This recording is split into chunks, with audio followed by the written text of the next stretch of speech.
Hi, it's Kate and welcome to Marvelous Videos. Today we look at Feast Beasts, the ever-hungry, aggressive and horrendous creatures explored. Feast the movie is a delightfully wacky horror comedy with a hint of exploitation elements just to spice things up. It was a creature feature that left many squirming in their seats due to the bizarre mannerisms of the monsters. The two sequels that followed were on similar lines, and while many critics frowned at the idea of lustful, murderous monsters in a minimal plot, it was a classic guilty pleasure. Feast broadened the horizons of acceptable monster behaviour, and we had a creature feature, the likes of which weren't seen before. Let's get the fuck away from here. Where does he live? Right there, that building right. This gory creature feature was not about detailed character introductions or complicated plots. The makers got straight to the plot, where the monsters come from nowhere and start slaughtering the people. It neither appealed to the average audience nor the mainstream film critics, but made a space for itself in the list of strangest horror franchises. In this video, we will dive deep into the morbid world of the Feast franchise and tell you all there is to know about these movies. Before we go into our explanation, we have a very small request. If you like our content, please support us by subscribing to our channel. This is a small click for you, but for us, it means a lot. Thank you, and let's begin. Help me. No, enough! A quick summary of the three movies in the franchise. Before we go into any further details, here is a brief summary of how the movies unfold. So the first movie starts off in the most dramatic fashion. People are seen having a good time in a bar when suddenly a man covered in blood enters the premises. He warns all those inside about a grave danger, but none of the people take him seriously until he shows them the head of one of the attacking creatures. However, soon after, he is pulled out through a window by one of the monsters and killed. The crazy stuff just gets too real, and the bar patrons struggle to keep the strange creatures outside. A young monster finds its way in through an uncovered window and launches a vicious attack. Someone's face is torn off while someone else loses their leg, and we are soon greeted by a bizarre sight. The monster is seen trying to mate with a deer head that is mounted on the wall. It takes a shotgun blast to stop the monster, and it drops into a freezer where they seal it shut. However, peace is momentary, and to make things worse, the only working phone in the bar has been shattered by a shotgun blast. We encounter another disturbing behaviour of the monsters, when the parents of the slain creature reproduce in a matter of seconds after mating. What a little bastard.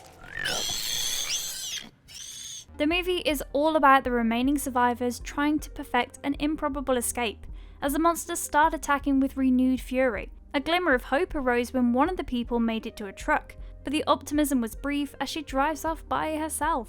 In the end, it's a massacre, as the survivors fall in their hopeless fight against the monsters. Feast 2 Sloppy Seconds released in 2008, 3 years after the first movie, and is almost a direct sequel. The plot picks off from where the first movie ended, and Biker Queen, the twin sister of one of the characters, is seeking revenge for her sister's death. She heads to a deserted town with 4 friends, and it looks like the town has already been overrun by the vicious beasts. They continue looking for her sister's killer, ignoring the slaughter that has taken place, and it doesn't take long for the monsters to attack again.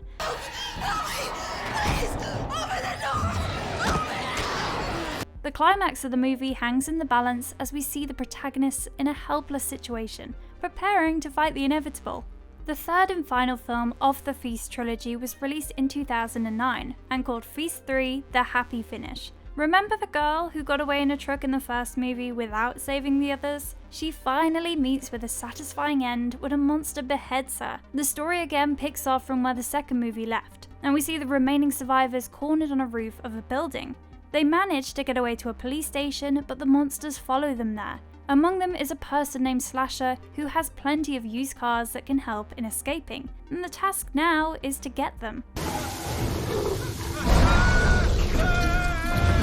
However, the hope soon turned to despair when Slasher is raped by a monster and impregnated. To our horror, we watch a monster burst through his stomach, resembling a slasher hybrid. Eventually, Biker Queen and one of her friends board a bus and plan to escape the hellish region. When their bus fumbles and monsters swarm it, help arrives unexpectedly in the form of a man named Short Bus Gus. He has some unique ability to repel the creatures and guides them into the sewers to make it to the big city. In this film, we see horrible instances of mutation and insanity that the creatures caused in the people. In an anticlimactic ending, there are only a few survivors remaining. And just as they think the trouble is over, a giant robotic foot crushes one of them. Are the makers leaving room for a sequel? We will come to that towards the end of this video.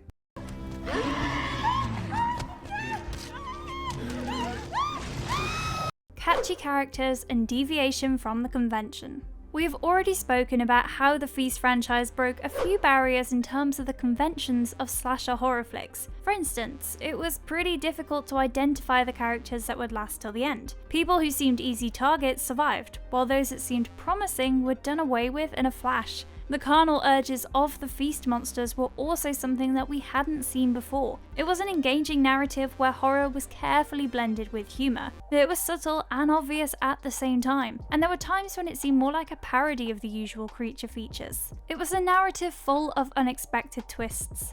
For instance, just as someone seems to escape in a car, it runs out of gas. The sense of desperation prevails, but you would still see characters delivering ridiculous dialogues just to keep up with the fun quotient. Yeah, it's a tough choice, but it builds character, okay? Que sera, I don't give a fuck. We're using it. The violence is disturbing, but we would be lying if we said it wasn't funny in places. Let us take a quick look at some of the characters that featured in these movies. One of the main characters is that of Bartender, who is an army veteran and currently works at the bar serving drinks to the patrons. He was seen in the very first scene when the monsters started attacking. He has been one of the few survivors and a recurring character in the sequels as well. The hero, whom we thought to be the saviour, had the most dramatic entry. This was the blood-soaked man who enters the bar trying to warn everyone about the monsters.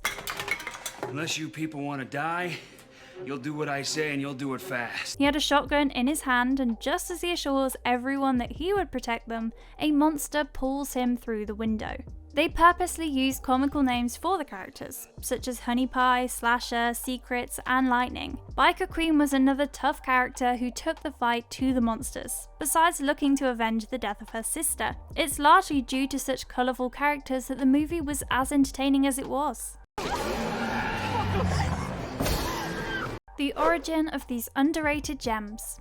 The Feast franchise owes big time to the Project Greenlight that was launched by the likes of Matt Damon and Ben Affleck. It was a TV series that focused on giving first-time filmmakers a platform. The winning team would have an opportunity to develop a proper feature film, and in the third season, director John Gallagher and writers Patrick Melton and Marcus Dunstan were the winners. It had a star-studded executive producer team consisting of Wes Craven, Ben Affleck, and Matt Damon. The movie had high hopes, but the limited release was greeted with a dull response. The critics bashed the unusual content, and the audiences didn't really fill up the theatres. Thus, it ended up being a commercial failure, only to be appreciated later when people realised the true worth of this entertainer.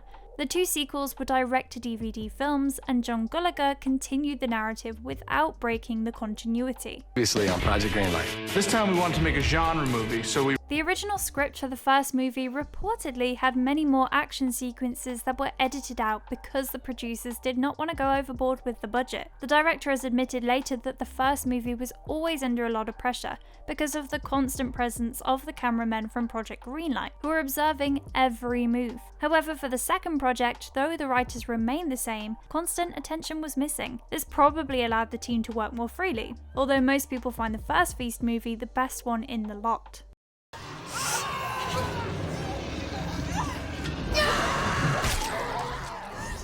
What are Feast beasts? How can a discussion on the Feast franchise be complete without a detailed analysis of the grotesque creatures in the movies? One of the best things about these mysterious creatures was that the makers never really cared to explain their origin. We don't know what these monsters were or how they suddenly appeared in the town. Were they government experiments gone wrong or simply aliens? While all these questions remained unanswered, it did add to the suspense that surrounded them. It's believed by many that the government was trying to form an army of super soldiers, but the experiment went horribly wrong, creating these carnivorous mutants that couldn't be controlled. The feast beasts were basically intelligent bipedal humanoid monsters that hunted down their prey in packs. They had majorly carnivorous tendencies and were always hungry for more. They walked upright just like humans and had 2 arms and 2 legs. However, they had only 3 fingers on each hand, and these ended in sharp claws that could rip their prey to shreds. Their long sharp teeth were deadlier than a chainsaw, and the scenes where they tear into the flesh of their victims will give you a fair idea about their strength. These monsters were freakishly strong, and they attacked in dozens. They usually towered over the humans and were around 7 feet high with a strong build. Their claws and teeth weren't their only weapons, and they also had a deadly acid vomit that would corrode the victims by melting and burning them. There was another striking feature that made them a big threat even when one was cornered. These humanoid beasts had a cry for help that would draw the other monsters towards the location for help in no time. Their armor wasn't impenetrable, but their speed and hardy nature didn't make things any easier for those fighting them. Their disturbing mating habits. This has been the root cause behind many controversies that surrounded this movie. Religious groups across the country opposed a few satanic tendencies in these creatures. They had humanoid genitalia and could mate with just about anything. It could be animals of any species, including humans, and the monsters would spawn a hybrid creature in no time. These creatures seem perpetually lustful and would hump anything in sight eager to procreate. There are scenes where the monsters forcibly mate with their victims, and the offspring would take seconds to burst out of them. We got a faint idea about their intelligence when they smartly avoided the traps that were laid out for them by the survivors. They seemed to understand the plans that were hatched to get the better of them, and were absolutely merciless when they slaughtered their victims. Intuition like that only comes from battle experience.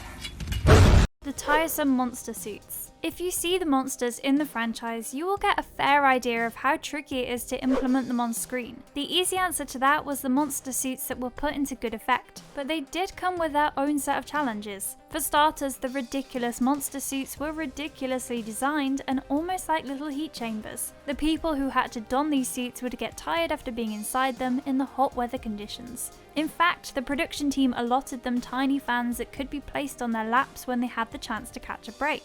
At times, they even had to be provided with oxygen tubes up their nose because the suit would get too suffocating. Running around in these suits proved to be a tedious task, and after a single run down the street, the people would be exhausted. For the second film, the location was a small town where people didn't take too kindly to the shooting hazards. The makers had to be very careful not to piss off the grumpy locals and ensure that the filming continued smoothly.